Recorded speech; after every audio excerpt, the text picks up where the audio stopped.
Lucy's vision drifted higher and farther away from the body that staggered on the ground. She sighted the upper branches of the firs. Then she was over them and gazing at twin arrows of light that spilt across an unmistakable black band of asphalt.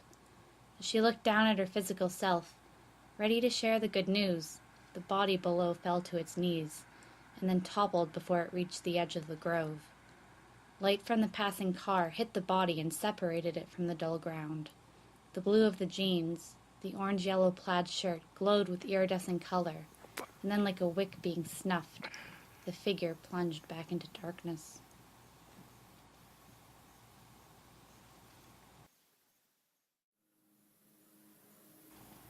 The breeze shifted in temperature as a taxi pulled up in front of the house. Lucy grabbed her backpack and gym bag and walked out the screen door. It slammed and her mother screamed. Lucy spun around. Her mother was standing and pointing. She couldn't tell what she was pointing at or what she was screaming. It was a single word, over and over.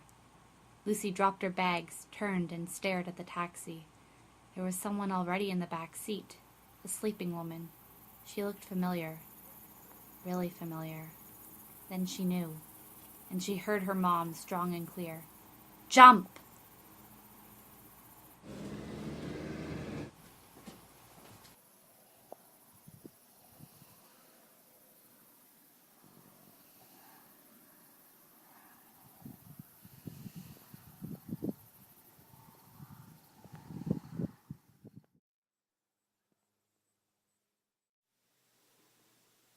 Roy blocked out the sound of the footsteps coming down the stairs.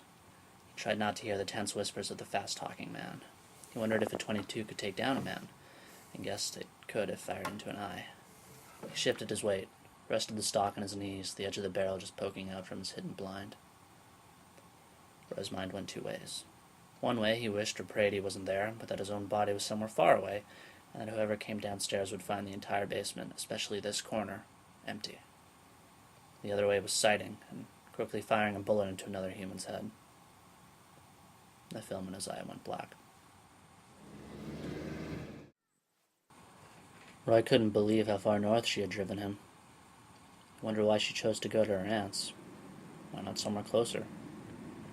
There must have been some leftover adrenaline still pumping through his body, better than any high-octane caffeine, because he didn't have an ounce of tiredness. He just wanted to drive. He knew he should pull over and sleep soon, even if he didn't feel tired.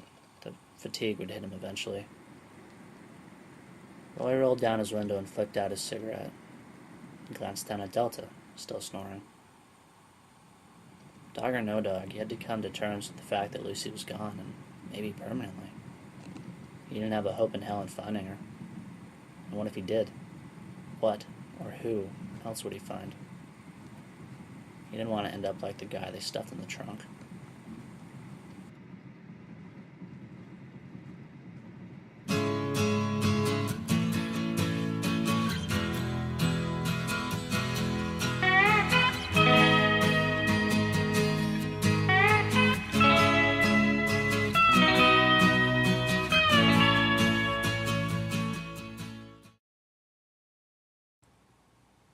What did you do, Dave?